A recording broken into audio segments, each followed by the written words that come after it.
El Océano Atlántico, la zona de guerra olvidada de una de las batallas más amargas de la Segunda Guerra Mundial. Y en ese momento se oyó un estallido impresionante. Los U-Boats alemanes atacaban los convoyes de suministros británicos y canadienses. El Atlántico era nuestra línea salvavidas, no os equivoquéis. Sin sus suministros vitales, Gran Bretaña caería. Hitler ganaría la guerra en Europa. Era una batalla de estrategia, de ataques y contraataques. Cuando las cargas de profundidad explotaban, era una sensación de absoluto terror. Una carrera para desarrollar una supremacía tecnológica o para conseguir que la suerte se pusiera de su lado. Esperabas que hubiera otra gente en el agua y que pudiera sobrevivir. Así fue la batalla del Atlántico. Estaba en juego el resultado de la Segunda Guerra Mundial.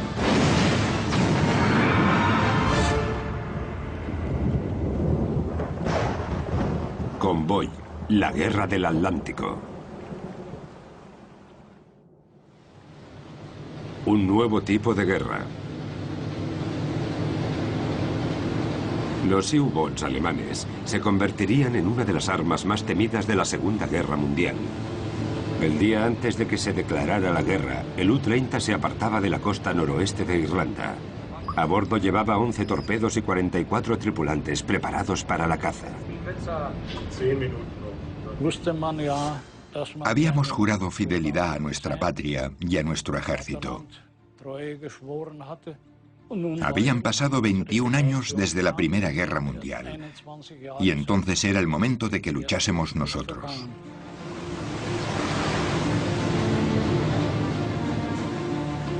Ese mismo día, el transatlántico Athenia partía de Gran Bretaña en dirección a Canadá. La mayor parte de los 1.100 pasajeros que llevaba a bordo huían de la invasión de Hitler en Europa del Este. Entre ellos iban los refugiados judíos Marianne Jean y su marido.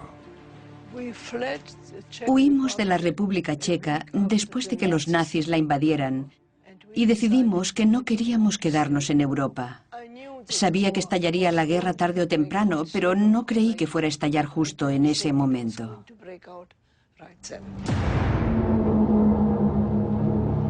El 3 de septiembre de 1939, Gran Bretaña y Francia declararon la guerra a Alemania. Estaba descansando en mi litera y mi compañero vino y me despertó. Me dijo: adivina, los ingleses nos han declarado la guerra. Salté y me acerqué a la sala de radio. Intenté escuchar lo que pude. Nos dijeron que empezásemos a tratar a Inglaterra como enemiga inmediatamente. A las 4:30 de la tarde, tras apenas 5 horas de guerra, el U-30 divisó un barco a unos 400 kilómetros al noroeste de Irlanda. El comandante Fritz Julius Lem estaba demasiado lejos para distinguir si se trataba de un buque de guerra o no.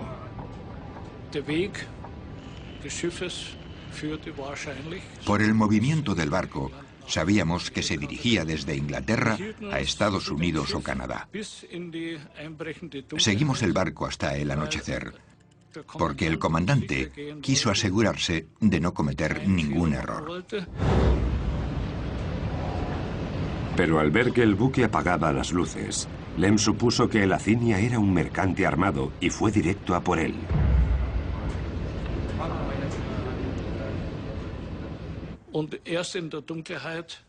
Cuando oscureció, atacamos el barco.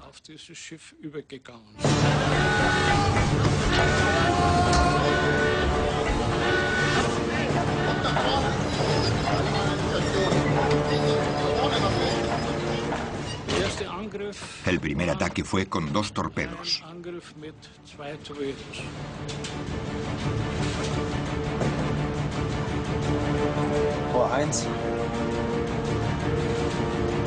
¡Los!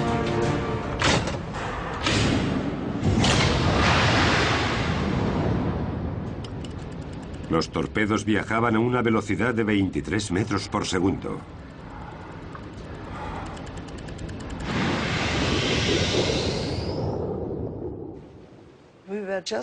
Nos estaban empezando a servir la cena en el comedor.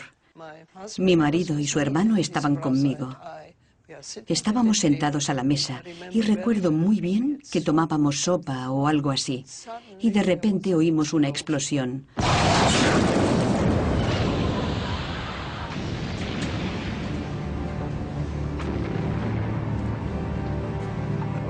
Todo se volvió negro y empezó el caos.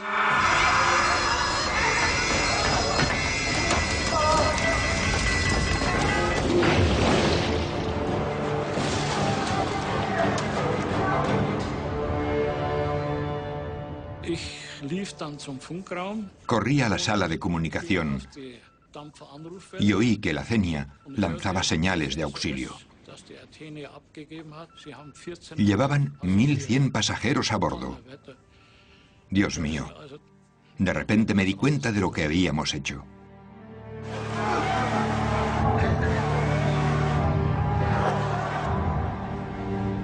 El comandante Lemp sabía que había cometido un trágico error. Me subí por la barandilla, cogí la mano de mi marido y le dije, vamos. Él no paraba de gritar, las mujeres y los niños primero. Bajaron lentamente el bote salvavidas y le perdí de vista. No podía parar de pensar, Dios mío, el barco se hunde y mi marido está en el barco. Fue algo horrible. Marianne pasó una larga noche en el bote salvavidas antes de ser rescatada. El Athenia fue la primera víctima de los U-Boats de la Segunda Guerra Mundial. El hundimiento causó la muerte de 118 hombres, mujeres y niños. Al regresar a Escocia, Marianne buscó a su marido. Miré la lista de supervivientes y encontré su nombre. No puedo describirlo. Fue como si Dios me hubiese bendecido. El hundimiento fue la demostración perfecta del poder destructivo de esa arma mortal, pero un desastre propagandístico. El U-30 cayó en desgracia. Lo que ocurrió a continuación rompió con todas las regulaciones navales internacionales. En Wilhelmshaven subió un grupo de oficiales. Nos llamaron a la sala de torpedos y nos pidieron que no dijésemos nada sobre lo que había ocurrido. Se borraron las referencias del diario de a bordo sobre el hundimiento de la Athenia. Los alemanes no querían que ningún informe mostrara que tenían la culpa, especialmente porque entre los muertos había 28 estadounidenses. Estados Unidos seguía siendo neutral. El ministro de propaganda, Joseph Goebbels, afirmaba que Churchill había hundido deliberadamente el Athenia para que Estados Unidos se pusiera del lado de los aliados. Durante la Primera Guerra Mundial, el hundimiento del Lusitania, un caso similar, casi había llevado a los Estados Unidos a la guerra. Y eso era algo que Hitler intentaba evitar. En Estados Unidos, las noticias denunciaban el hundimiento como un escándalo. Winston Churchill esperaba ver qué harían los estadounidenses. No hay duda de que Churchill habría estado contento, incluso se habría sentido aliviado. Lo que quería era que Estados Unidos se uniera a la guerra contra Alemania. Pero en Estados Unidos, después de la Primera Guerra Mundial, no había ningún interés por entrar en otra guerra europea. Estados Unidos se mantuvo neutral. No solo era Europa la que estaba traumatizada por el baño de sangre de la Primera Guerra Mundial, sino también Estados Unidos. Y había una reticencia por su parte a volver a entrar en otra sangrienta guerra de trincheras. Con Europa cayendo rápidamente ante el avance del ejército alemán, Gran Bretaña pronto quedaría aislada. La situación era crítica. El país tenía apenas 3 semanas de suministros básicos que necesitaban para sobrevivir.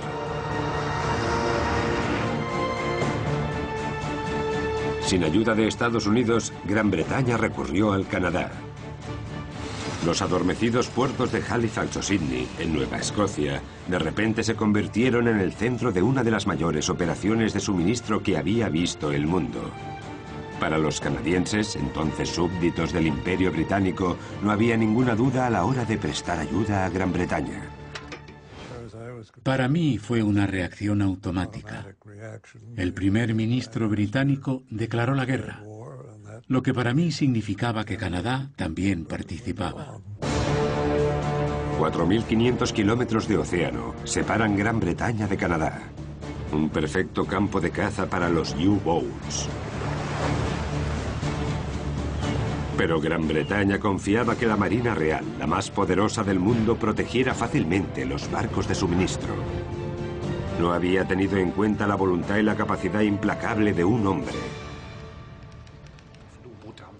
En Alemania, el comandante de los submarinos, Karl Donitz, hacía planes para atacar a la Marina Real y vencerla. Durante la Primera Guerra Mundial, Donitz dirigía un U-Boat. Los británicos lo hundieron y le tomaron prisionero, así que sentía una gran sed de venganza. Donitz escribió en sus memorias: Creo en la potencia de lucha del U-Boat, un arma ofensiva de primera clase en la guerra naval y el mejor torpedero posible.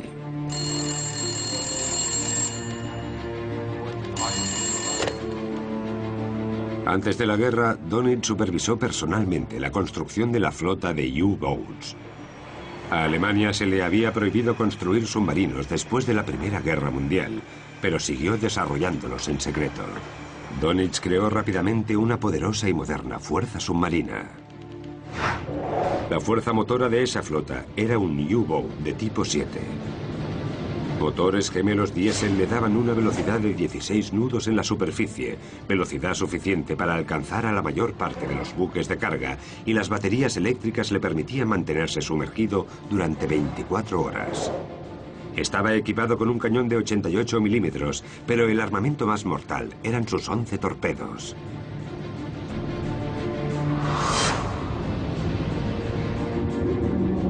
Más tarde, Churchill escribiría: lo único que me asustó de verdad durante la guerra fue el peligro de los U-Boats.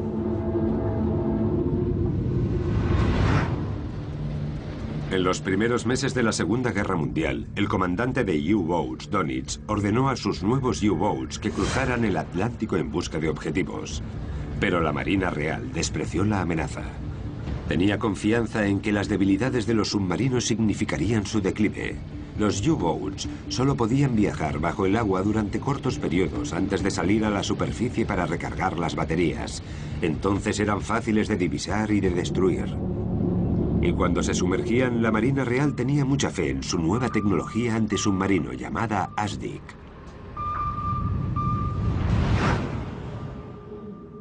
Desarrollada antes de la guerra, utilizaba ondas sonoras direccionales para ver por debajo del agua. Estas rebotaban en los submarinos y se oían como un eco. Cuanto más rápido era el retorno del eco, más cerca estaba el barco del submarino. Cuando la distancia era cercana, se podían lanzar cargas de profundidad. Las demostraciones de este primer tipo de sonar impresionaron tanto a Churchill que afirmó que eso les aliviaba del mayor de los peligros.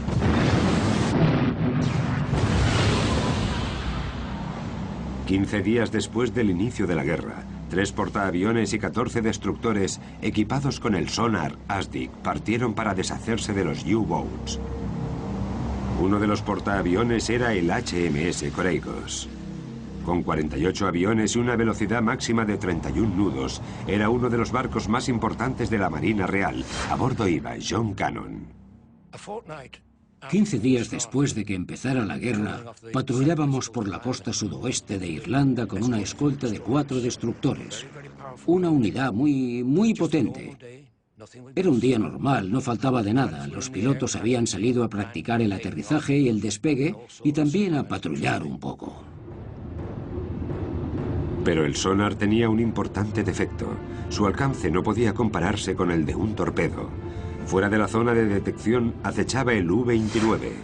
Su comandante era Otto Suhard. Divisó al Courageous mientras este se preparaba para el aterrizaje de los aviones. Aprovechó la oportunidad y lanzó 3 torpedos hacia el portaaviones.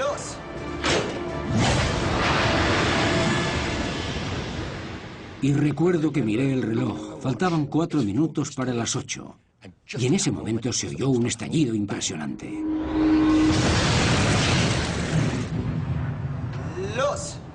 Unos segundos después hubo otra tremenda explosión cuando nos alcanzó el segundo torpedo.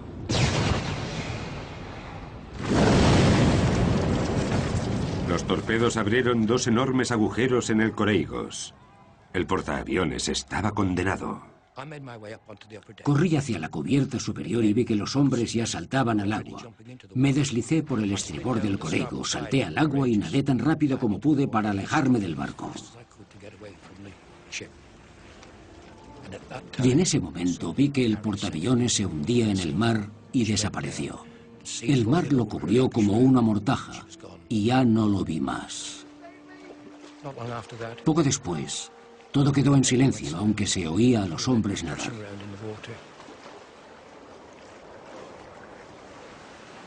Los 2 destructores que seguían con nosotros no podían detenerse a recoger a los supervivientes, porque si se detenían, podían resultar vulnerables ellos también.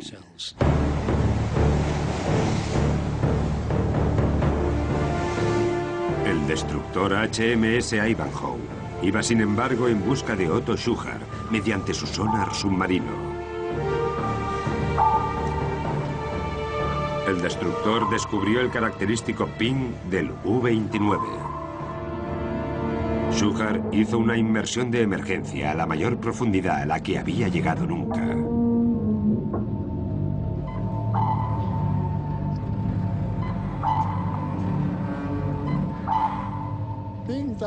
Estar ahí abajo, incluso sin ataques enemigos, no era demasiado cómodo. Esperábamos poder subir lo antes posible sin poner en peligro el submarino.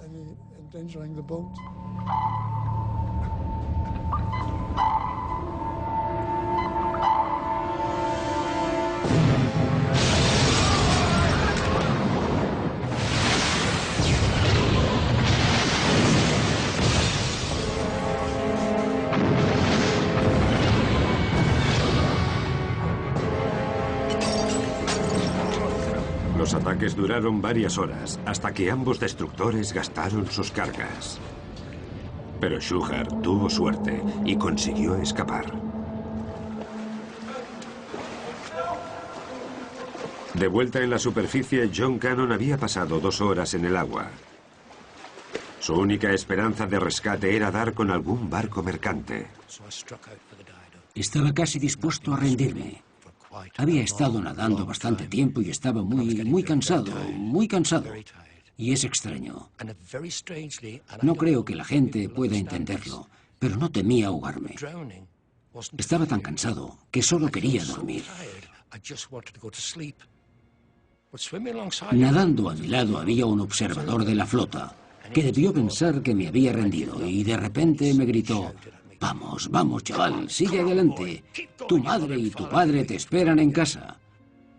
Y la verdad es que me insufló algo de vida y volví a empezar y seguí adelante, y seguí.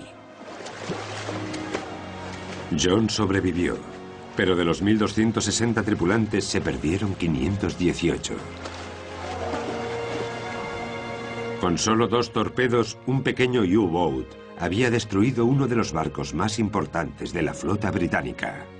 La Marina Real había subestimado trágicamente la amenaza de los U-boats. Las consecuencias fueron devastadoras. Para evitar futuras pérdidas, los 6 portaaviones de la flota británica se usaron restringidamente en operaciones en las que no hubiera riesgo de ataques de U-boats. No estábamos preparados. En ese momento no habíamos entendido lo peligroso de nuestra posición.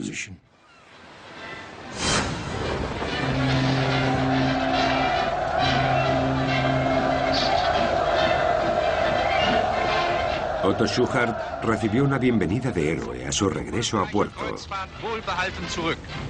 Dönitz estaba encantado con el comandante del U-boat. El ataque había demostrado que los U-boats podían derrotar a la Marina Real. Apenas 4 semanas después del hundimiento del HMS Coreigos, llegó un ataque impresionantemente audaz. El comandante de U-Boat, Gunther Prien, se coló en la vigilada base de la Marina Real de Scapa Flow. Hizo maniobrar su U-Boat entre las defensas antisubmarinas y torpedeó el Royal Oak, un acorazado muy reconocido con enormes cañones de 380 milímetros, entre los mayores de la Marina Real. En esas heladas aguas se hundió en solo 10 minutos y más de 800 tripulantes perdieron la vida. Muchos se ahogaron intentando escapar por las escotillas. En Gran Bretaña, el hundimiento del Royal Oak fue un desastre nacional. Incluso Winston Churchill admitió que el ataque había sido una notable hazaña de pericia y valentía profesional.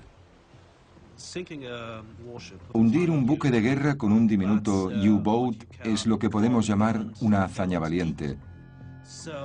Así que eso se podía usar en la propaganda. En Alemania, Prien se convirtió en un héroe nacional. La multitud, extasiada, le dio la bienvenida a Berlín. Hitler le otorgó una de las mayores condecoraciones alemanas, la Cruz de Caballero. Para Karl Dönitz era la confirmación de que los U-Boats podían hacer que Alemania ganara la guerra. Pero para los británicos era una llamada de atención. Para contrarrestar la amenaza alemana, desplegaron una táctica usada con éxito contra los U-Boats de la Primera Guerra Mundial, los convoyes. En los convoyes se agrupaban barcos mercantes en estrecha formación, vigilados por un pequeño número de escoltas armados. Las ventajas tácticas eran enormes. Los barcos que navegaban solos no podían protegerse, pero en un convoy se podían proteger varios con solo unos cuantos buques de guerra. Centenares de barcos mercantes se unieron al servicio de convoyes. Estaban tripulados por marineros civiles en lugar de militares. Gran Bretaña reclutaba a esos hombres en todos los rincones de su imperio.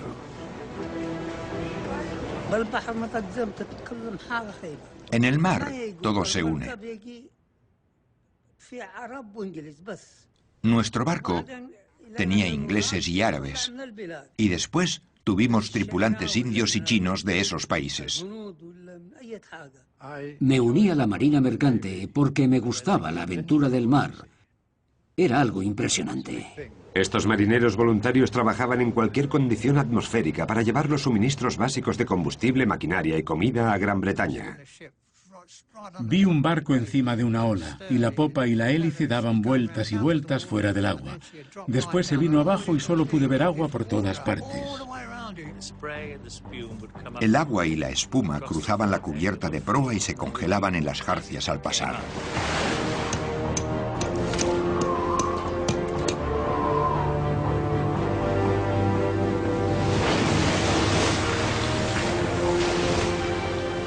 En Navidad de 1939, el sistema de convoyes funcionaba bien.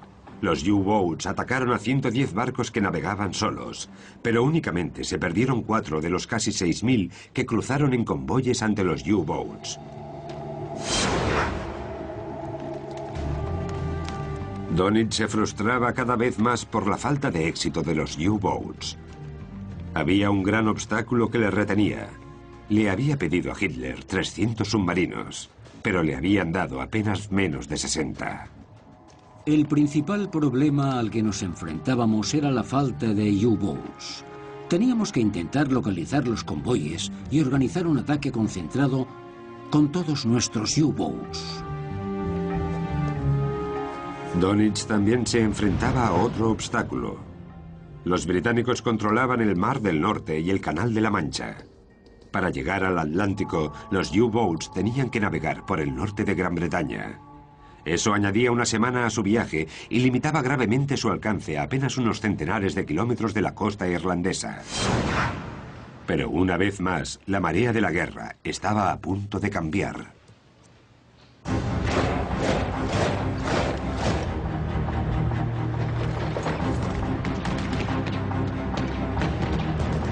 A finales de primavera de 1940, los ejércitos de Hitler atacaron hacia el oeste, hacia Francia. Los británicos se vieron obligados a hacer una humillante retirada desde Dunkerque. Francia se rindió.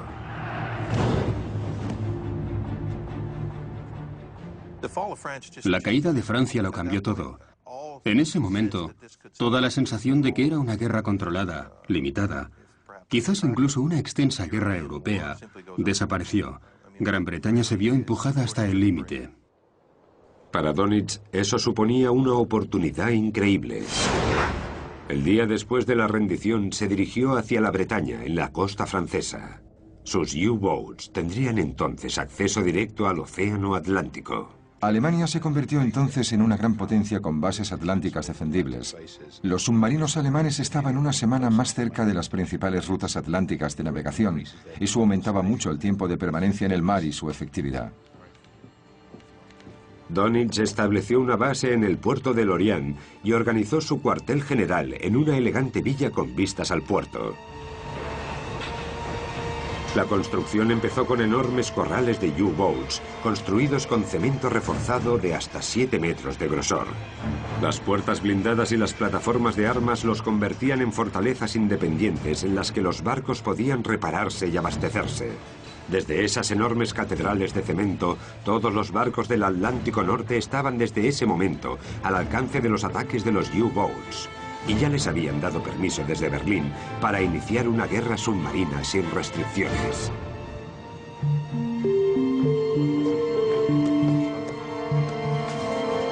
No rescaten a ningún hombre. Las condiciones atmosféricas y la proximidad de tierra no tienen ningún valor. Preocúpense únicamente por la seguridad de su propio barco. En esta guerra debemos ser duros. El enemigo la ha iniciado para destruirnos y no importa nada más. Ya ningún barco estaba a salvo.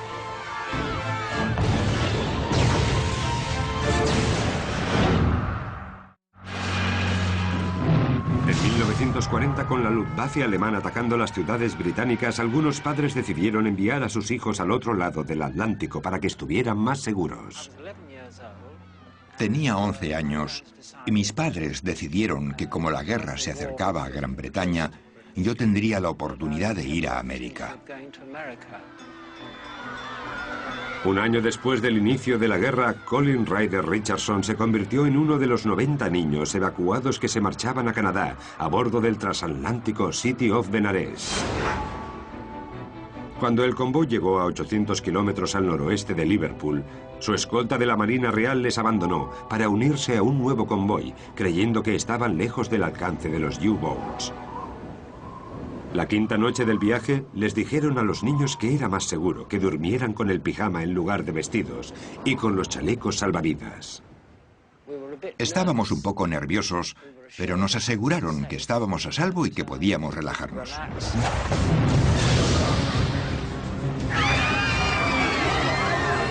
Tres minutos después de las 10, el City of Benares fue alcanzado por un torpedo, justo por debajo de los camarotes de los niños. Entre el caos, Colin se abrió camino hasta los botes salvavidas.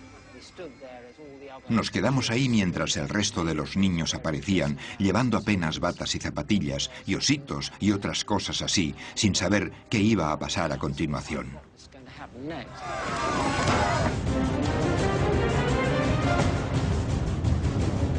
El City of Benares se escoraba preocupantemente, lo que hacía difícil lanzar los botes salvavidas. Torpedeado a 400 kilómetros de Rockall, había estado navegando por una zona que se creía a salvo de los ataques de los U-boats. Pero los barcos de todo el Atlántico estaban al alcance de las bases de U-boats alemanas de la costa francesa. Uno de los niños del barco, Colin Ryder Richardson, descubrió que compartía un bote salvavidas que se hundía con muertos y moribundos. Todos intentábamos hacer lo que parecía más sensato en ese momento: tirar los cadáveres fuera del bote. Tras 20 horas en el agua, Colin fue rescatado. De los 90 niños que iban a bordo, 77 murieron. Es algo que me atormenta. Y seguramente no pasa un solo día sin que vea a esos niños. Fui uno de los afortunados que sobrevivieron, principalmente debido a mi chaleco salvavidas. Antes de meterle en el barco, la madre de Colin le había comprado un chaleco salvavidas. Y en el bolsillo tenía un cinturón y un pañuelo de mi madre que descubrí hace unos pocos años cuando lo saqué.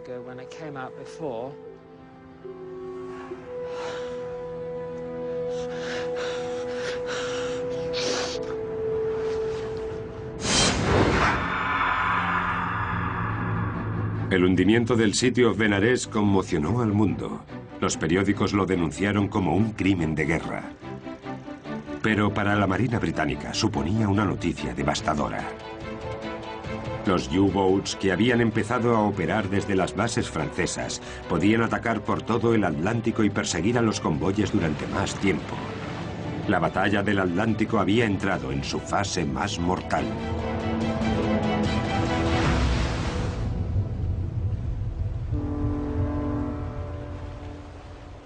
Los convoyes defendidos por buques de guerra seguían siendo la mejor protección contra el ataque de los U-Boats. El vicealmirante Dönitz debía encontrar la manera de superar su potencia táctica. Se decidió por una estrategia audaz. Si funcionaba, destruiría las líneas de abastecimiento básicas que evitaban que Gran Bretaña se viniera abajo. Lo llamó Wolfpack, manada de lobos.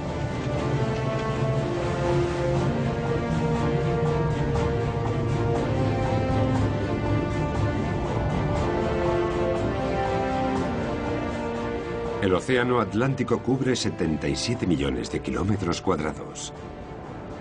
Para la primera parte de su estrategia, Dönitz extendió sus U-Boats en largas líneas para barrer el océano. Se mantuvo en contacto por radio directo con los U-Boats.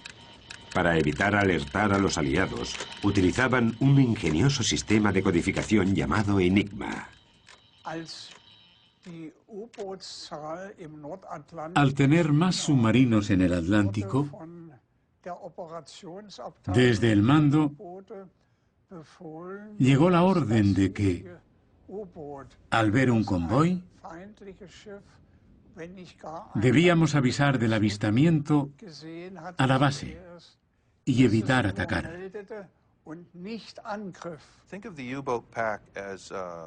Hay que pensar en la manada de U-Boats como una manada de lobos o sabuesos con una correa de radio. Todos los U-Boats debían informar de todo todos los días, porque la gente que los seguía y los situaba en el cuartel general debía saber dónde estaban, porque los movían sobre un tablero.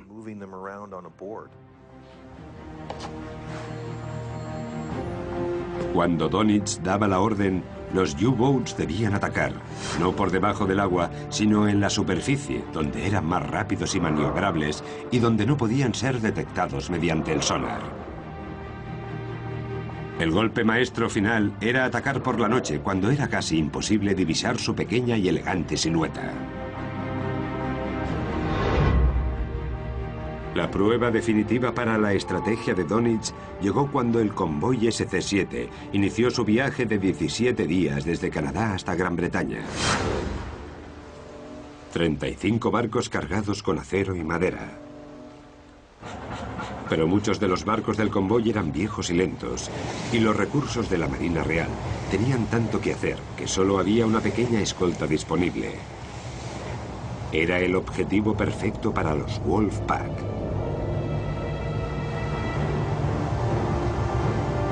11 días más tarde, 2 escoltas más se unieron al convoy, al noroeste de Irlanda, la parte más peligrosa del viaje. Por la noche, el U-48 divisó el convoy.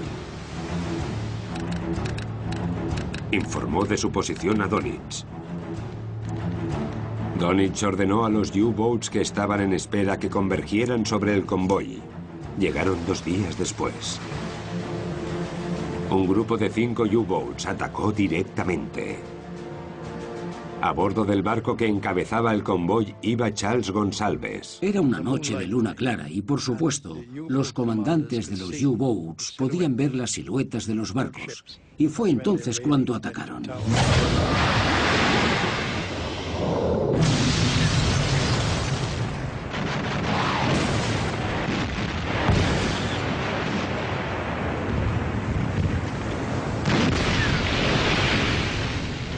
El ataque estaba dirigido por el famoso comandante Otto Ketzmer.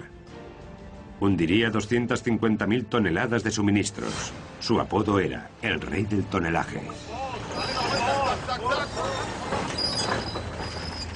Los escoltas ya no pueden pensar más y disparan proyectiles continuamente para tranquilizarse a sí mismos y a sus compañeros. Pero no tienen muchas posibilidades con la brillante luz de la luna. Ahora empiezo a ocuparme de los barcos en dirección contraria a la del convoy. Normalmente un comandante de U-Boat intentaba colocar el submarino por delante del convoy, lo que les permitía atraerlos. A los mejores y más experimentados comandantes de U-Boats alemanes les gustaba meterse en el convoy y disparar desde allí. A muy poca distancia, una maniobra no apta para cobardes. Lo único que veíamos eran destellos y ruidos de torpedos que alcanzaban barcos. Y explosiones.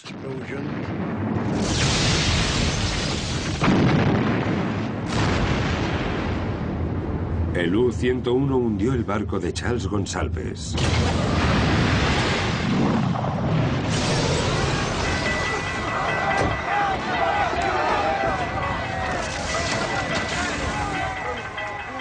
Me vi lanzado contra una mampara. Y vi un montón de gente muerta. Entonces empecé a pensar que era un asunto espantoso. Desde su base francesa de Lorient, Donitz seguía los acontecimientos narrados en vivo por los comandantes de los U-Boats. La mayor parte de los submarinos abandonaron el ataque únicamente cuando se quedaron sin torpedos. En una sola noche se perdieron unos 20 barcos, más de la mitad del convoy. Los barcos del convoy tenían instrucciones de no recoger a los supervivientes. No podían arriesgarse a convertirse en objetivos. Centenares de marinos mercantes luchaban por su vida en el Atlántico Norte. No hay ninguna duda de que la Marina Mercante era la línea salvavidas del país. Y no podían dejar que esa línea se rompiera o se destruyera. Así que había que salvar los barcos y la carga a toda costa. Los hombres del agua tenían que luchar por sí mismos. Un centenar de marinos mercantes se perdieron en el convoy SC-7. Y con 80.000 toneladas de suministros perdidos, fue uno de los peores ataques de toda la campaña del Atlántico. Para Donitz fue una gran victoria y demostró que su táctica de Wolfpack funcionaba. Tras el hundimiento de su barco, Charles Gonsalves pasó una larga y fría noche en el agua antes de que le recogieran. Hasta hoy afirma que la Marina Real podría haber hecho más para protegerles. Había un cierto grado de complacencia. Si no lo hubiera habido, ¿cómo no iban a enviar un destructor a proteger un convoy de 35 barcos? Los convoyes necesitaban desesperadamente más escolta para protegerse de los ataques de los U-Boats. El primer ministro británico, Winston Churchill, acudió al presidente estadounidense, Franklin D. Roosevelt, para pedir ayuda. Pero Roosevelt no pudo hacer nada. Era el año de las elecciones en Estados Unidos y sabía que el pueblo estadounidense no quería guerra. Un año después del inicio de la guerra, lo único que Roosevelt podía ofrecer eran 50 destructores de la Primera Guerra Mundial. Esos viejos barcos estaban mal equipados para cruzar los traicioneros mares del Atlántico Norte y evidentemente peor para repeler los Wolfpacks de U-Boats. Se enviaron 6 al Canadá. Pese a sus limitaciones, podían ser útiles. En 1939 teníamos 6 destructores, 4 dragaminas y eso es todo.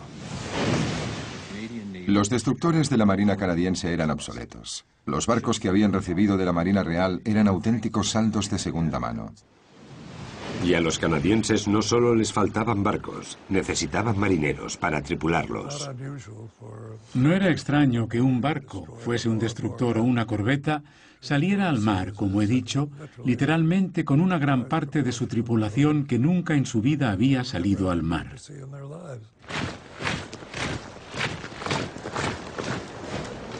La demanda era tan grande que muchos reclutas solo habían trabajado en tierra.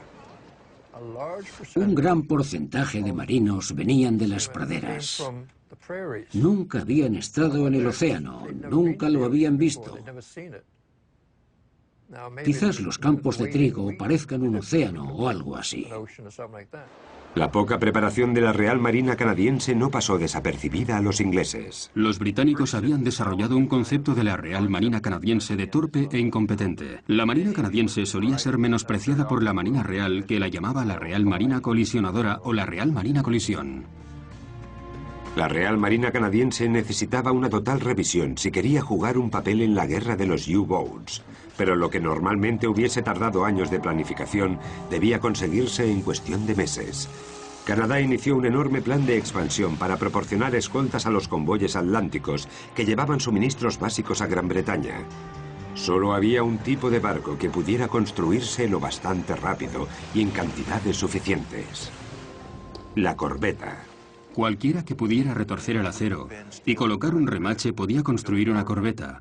Así que la idea era que con una tecnología y un diseño sencillos que pudieran producirse en masa, no se necesitaba un astillero especializado para construirlo ni especialistas, en el sentido de ingenieros navales de mucha preparación, para hacerlo funcionar una vez en el agua. Churchill las llamaba baratas y malas. Baratas de construir y malas para los U-Boats.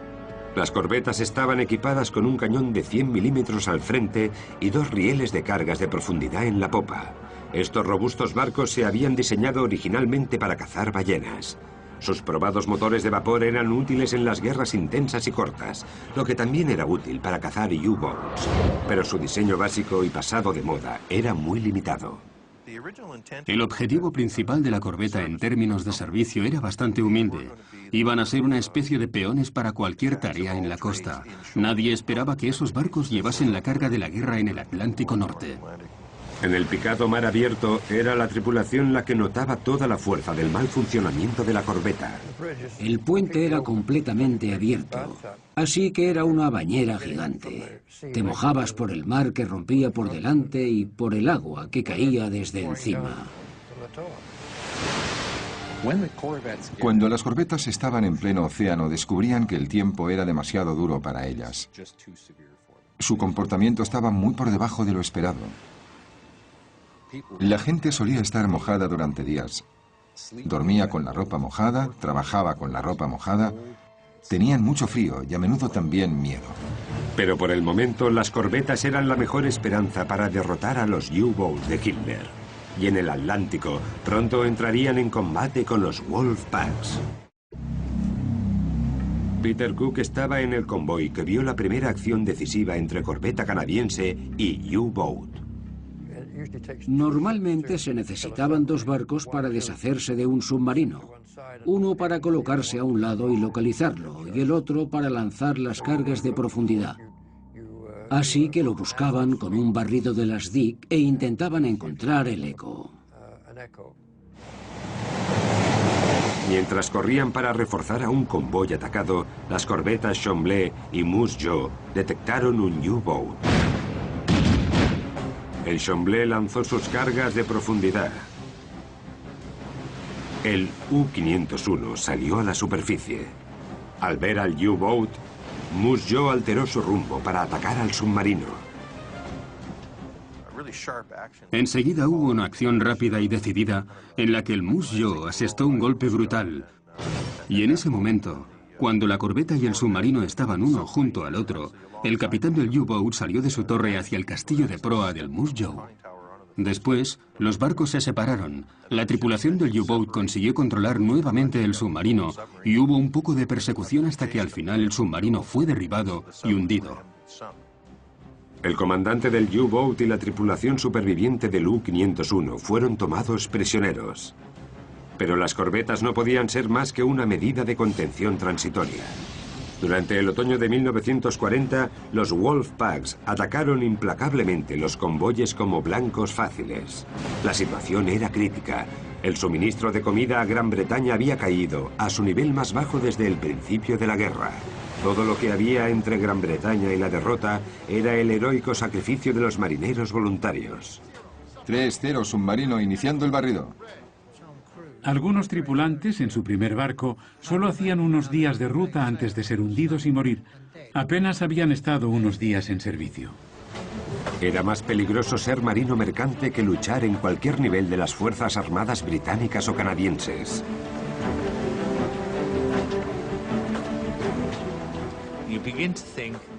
Empezabas a pensar que no tenías miedo, que no ibas a ser tú, que iban a ser ese tipo y aquel otro, pero nunca tú. No podías tener miedo de nada. Esperabas que los demás, y no tú, estuvieran en el agua. Esperabas sobrevivir y ya está. Si hay una guerra, no crees que vayas a perder. Tienes que pensar que vas a ganar. La cifra final de marinos mercantes muertos en la batalla del Atlántico sería de más de 30.000. Si los marinos mercantes no salían al mar, los barcos no podían moverse y todo se venía abajo. Es una historia muy impresionante. Fueron los héroes olvidados de la Guerra del Atlántico.